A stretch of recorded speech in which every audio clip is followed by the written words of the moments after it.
इस फिल्म के अंदर हमको दिखाया जाता है एक टीचर सिर्फ और सिर्फ एक साधारण टीचर है, साधारण शिक्षक है। साधारण टीचर को भेजा जाता है एक बड़े मिशन के लिए, वो भी स्पेस के अंदर। एक मूवी का नाम है प्रोजेक्ट हेल मेरी। ये पहली फिल्म बनी है जिसका प्रीमियर स्ट्रेटोस्फीयर में हुआ है, जिसके लिए बस IMAX डिस्प्ले स्पेस के अंदर भेजा गया था बस। प्रोजेक्ट हेल मेरी एक साइंस फिक्शन कहानी है, उसके से ये मूवी बनी है। पर जो कहानी है वो लिखी है एंडी वायर ने। इसकी कहानी लिखी है, साइंस फिक्शन कहानी एंडी वायर ने लिखी है। इस कहानी की शुरुआत होती है ग्रेस नाम के व्यक्ति से, जो एक स्पेस के अंदर हमको दिखता है ग्रेस नाम का व्यक्ति।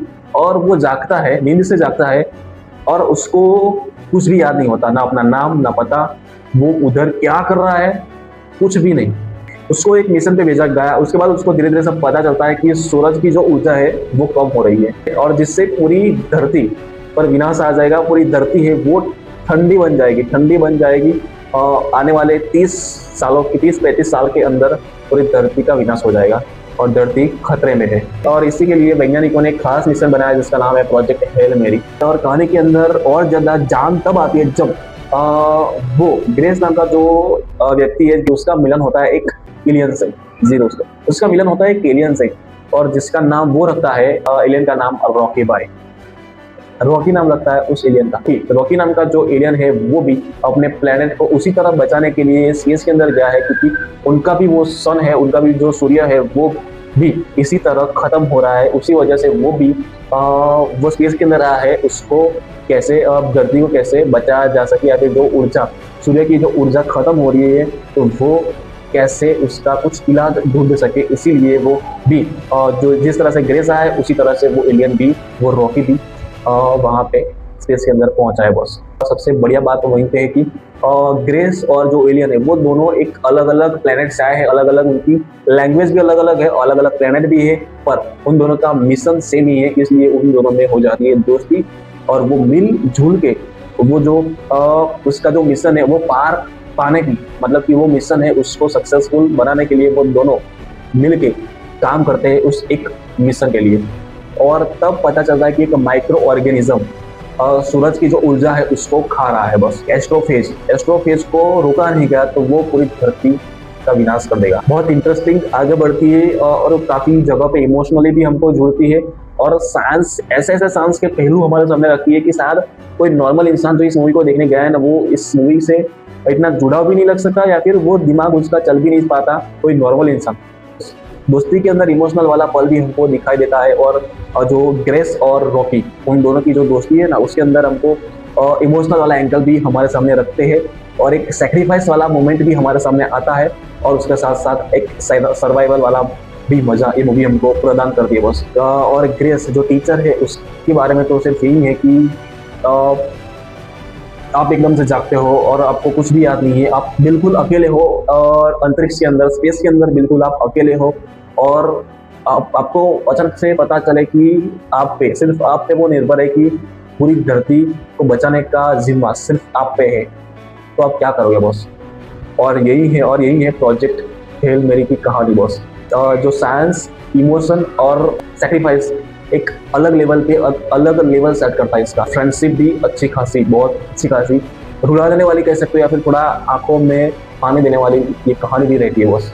और सूरज की रोशनी कम हो रही है और धरती जो है वो ठंडी होती जा रही है बॉस, और इसका कारण है माइक्रो ऑर्गेनिज्म, एस्ट्रोफेज जिसको कहा जाता है वो। बिल्कुल फिक्शनल कहानी है इस मूवी की, जो कहानी है बिल्कुल फिक्शनल है, पर आपको ऐसा लगेगा कि ये सच में है यार, ये सच कहानी है, और ये रियलिस्टिक आपको कहीं पे लगेगी बॉस।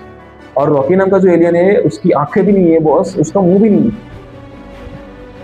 हाँ, और वो बात करने के लिए एक साउंड वाइब्रेशन का यूज करता है बॉस। एमोनिया बेस्ड इन्वायरमेंट से सर्वाइव करता है। रेयान गॉसलिंग मुख्य किरदार के अंदर है, रेयान गॉसलिंग, जिसका नाम इसके अंदर है ग्रेस। और वो एक जो सूक्ष्म जीव है वो सूर्य के पास पाया जाता है बॉस, ऊर्जा खींच रहा है बॉस, और वो सूर्य से ऊर्जा खींच रहा है और वो सूर्य को ठंडा कर रहा है, जिससे पृथ्वी पर हिम युग भी आ सकता है। और इसी को रोकने के लिए प्रोजेक्ट हेल मेरी मिशन भेजा जाता है। और जो रॉकी है एलियन, वो एक एरेडियन है, जो एरेडियन नाम का एक तारों पे एक ग्रह है, वहां से आया। पृथ्वी के 5 पैर है बॉस, 5 पैर है, और मुंह की जगह वहां पे एक पत्थर है बॉस। और उसके ग्रह के ऊपर उसके ग्रह में वातावरण घना है, इसलिए वो लाइट का यूज नहीं करते वो लोग, या फिर प्रकाश का यूज वो लोग नहीं करते। तो सोनार या फिर इको लोकेशन, जैसे कि चमगादड़ है ना, जैसे कि चमगादड़ अपनी उनके अंदर से कुछ आवाज निकालते हैं और वो दिशा तय करते हैं, वैसे ही कुछ ये एलियन भी यूज करते हैं अपनी आसपास की चीजों को पहचानने के लिए या फिर देखने के लिए। देखता है और वैसे ही समझता है। और वो ऑक्सीजन नहीं लेता बस, वो एमोनिया लेता है अपने सांस के अंदर। वो हम जैसे ऑक्सीजन का यूज करते हैं और वो एमोनिया यूज करते हैं सांस लेने के लिए। और इंटरेस्टिंग बात वहां पे होती है कि ग्रेस या फिर हम जो इंसान है उनके लिए एमोनिया एक जहरीला पदार्थ या फिर जहरीली गैस है। और वहीं पे जो वो एलियन है एरिडियन, उनके लिए जो ऑक्सीजन है वो उनके लिए एक जहरीली गैस है। तो उसके लिए जो एक दूसरे को जब वो लोग मिलते हैं तो एक कहते हैं कि कांच का पदार्थ के अंदर वो एरिडियन समा जाता है, या फिर जो ग्रेस होता है वो कांच के पदार्थ के पीछे चला जाता है, पीछे होता है, और वैसे ही वो एक दूसरे को मिलते हैं बॉस। एक दूसरे को मिलने के लिए कांच की दीवार का उपयोग करते हैं। ड्यूअलिटी ऑफ कलर्स, अर्थ के जो फ्लैशबैक वाले जो सीन है उसको तो गोल्डन एंड वार्म टोन में शूट किया गया है। जो स्पेस के सीन आते हैं तब उसको कोल्ड और हाई कॉन्ट्रास्ट उसको लिया गया है, क्योंकि अकेलेपन का एहसास हो सके। इसके अंदर नेचुरल लाइटिंग का भी यूज किया गया है बस। ग्रे के जो डायरेक्टर है उन्होंने असली लाइट पैनल्स का यूज किया है बस इसके अंदर, स्पेसशिप के अंदर, जिससे स्पेसशिप के अंदर और जो ग्रेस के ऊपर लाइटिंग वैसे ही पड़े कि जैसे कि वो एक असली मिशन पे हो बस, असली मिशन पे ही हो। वैसे ही वो लाइटिंग वगैरह सेट किए डायरेक्टर ने, वो असली पैनल्स का यूज किया है उसके अंदर। और फिल्म को एलेक्सा 65 mm के अंदर वो शूट किया गया है। ग्रेस है वो स्पेसशिप से बाहर पहली बार देखता है तो उसका तब उसका जो एक्सपेक्टेड रेशियो है ना, वो एक्सपेक्टेड जो रेशियो वो बढ़ जाता है, बस स्क्रीन बड़ी हो जाती है। इसका यूज किया गया है क्योंकि ऑडियंस को भी जो स्पेस का जो भाग है, स्पेस का जो सीन है वो बहुत अच्छी तरीके से दिख सके, या फिर बहुत गहराई के साथ वो लोग वो स्पेस जो दिखा रहा है उसका भी एक अलग आनंद ले सके ऑडियंस भी। और अर्थ का जब सीन आता है तब जो कैमरा है ना वो हिलता हुआ है थोड़ा थोड़ा, पर जब स्पेस का जब सीन आएगा ना तो एकदम ठहराव आ जाएगा, क्योंकि वो एक शांत जगह है और बिल्कुल स्थिर रखा गया है, स्मूथ रखा गया है स्पेस वाले सीन को बस। अर्थ वाले जो सीन है उसको 35 mm कैमरे से शूट किया गया है, जबकि जो स्पेस वाले जब आपको सीन दिखेंगे वो सारे के सारे आईमैक्स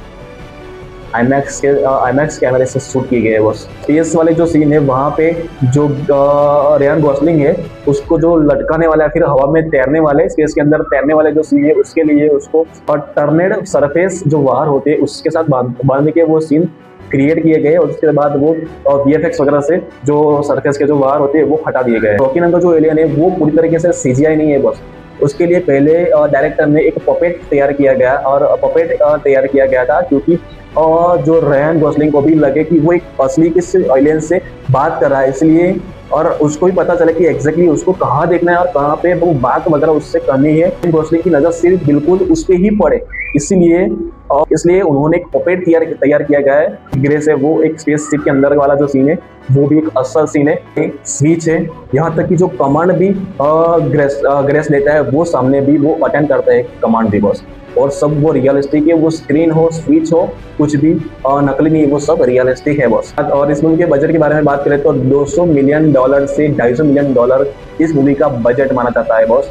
मतलब कि भारतीय करेंसी के अंदर शायद 1500-1600 करोड़ के अप्रोक्स, भारतीय रुपीज के अंदर 1500-1600 करोड़ के आसपास इसका बजट है। और अभी तक मतलब कि एक वीक के अंदर इसने बस $141 मिलियन का आंकड़ा पार कर दिया गया है।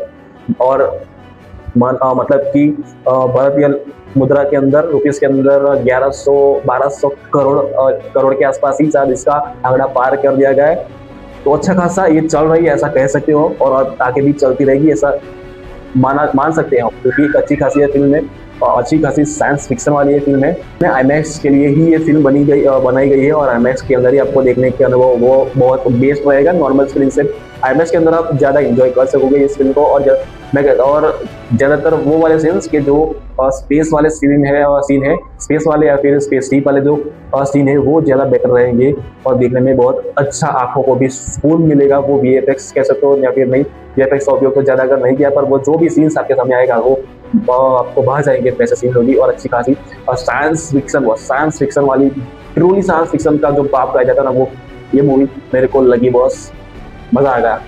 मार्टिन, इससे पहले जो मार्टिन मूवी आई थी वैसे ही कुछ पैरेलल ये मूवी लगेगी आपको, मतलब कि उस लेवल की मूवी लगेगी आपको, वैसा ही। और एक स्पेस सर्वाइवल वाला कुछ हिस्सा, और इसके अंदर तो बस धरती बचाने का कुछ हिस्सा है।